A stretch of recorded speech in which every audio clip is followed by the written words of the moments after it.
Hey, what's up, Luke?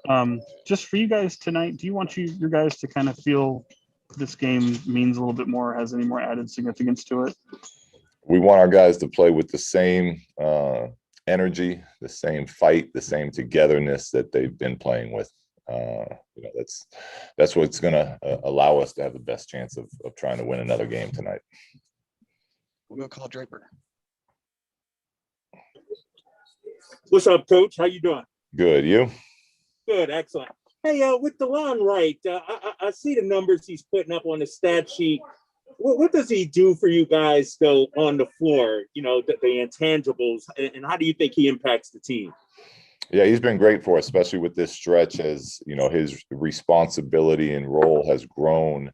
With injuries to De'Aaron and Tyrese, he's really shown veteran leadership, the ability to run a team. And like you said, the stats are great, but yes, the intangibles are a big part of, this last road trip we had as far as winning games and coming up with steals and loose balls and scoring when the team goes dry. So he's given us a little bit of everything right now, and it's great to see. James Ham. Hey, Luke, where are we at with your injury issues with Harrison, with Chimezi, and also, like, what do you got for us on De'Aaron if you've got anything? Yeah, well, I can give you with Harrison is out again. Mezzi is going to try to play tonight, so we'll get him on the floor and see how he looks. And with De'Aaron, he is going to rejoin the team, not play yet. He's still in the protocol. So he still has, there's still all that stuff he's going through. But he'll be with the team again. Jason Jones. Hey, Luke, kind of a two-part question. One, just when it comes to Buddy, how did you kind of just maintain that relationship with him even during a period where he really wasn't happy? And then secondly, when you look at what he's doing right now for you, how much of that was built on going through last season where he had to do more when De'Aaron was out, and just how much he's improved to be able to handle this role now? Yeah, well, from the relationship standpoint, there's always going to be ups and downs, but I think that's why it's so important when you come in as a coaching staff to really put in time and effort into building those bonds.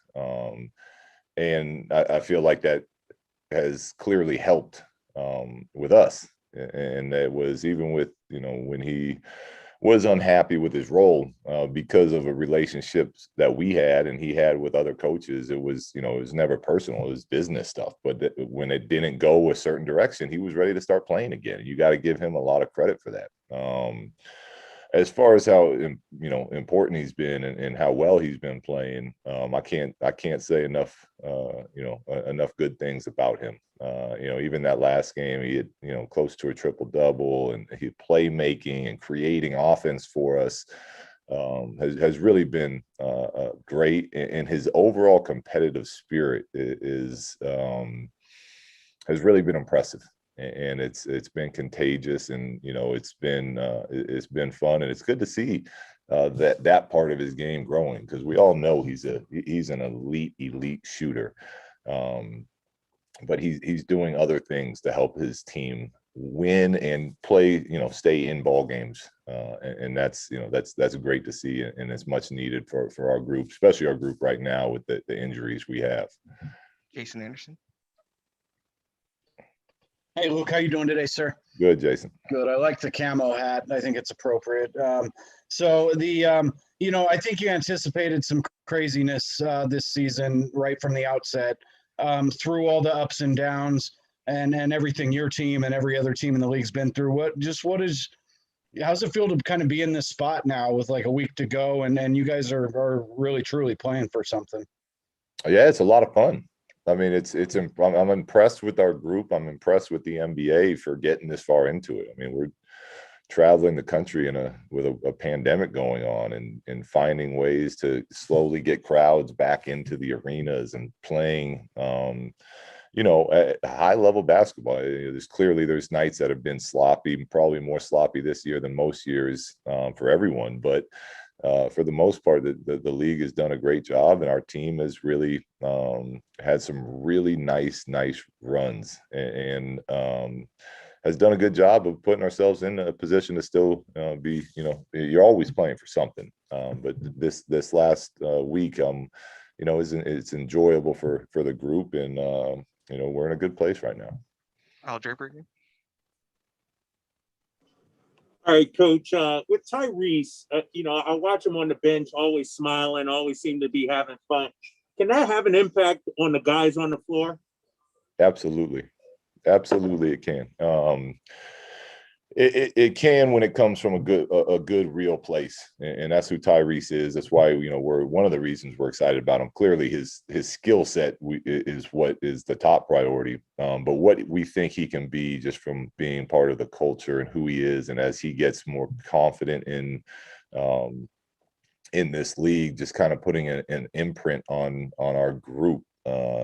He's a very positive person. He has a lot of confidence. His teammates love being around him, love playing with him, and he can't help us on the court right now from a skill standpoint, but he is helping still from a leadership and a culture standpoint. Tony Harvey. Hey, Coach Walton. That the second unit, they're looking pretty good right now. You got to move some people around on the roster as far as starting, but the second unit is looking pretty good right now. What are you and this coaching staff telling them as far as, being ready when they get out on the court? Because one play here, two plays here, certain players, Terrence Davis is definitely leading the charge. One play here, one play there, they're making it happen. Yeah, I mean, that's how you get the job done in this league, and especially as a second unit type of guy.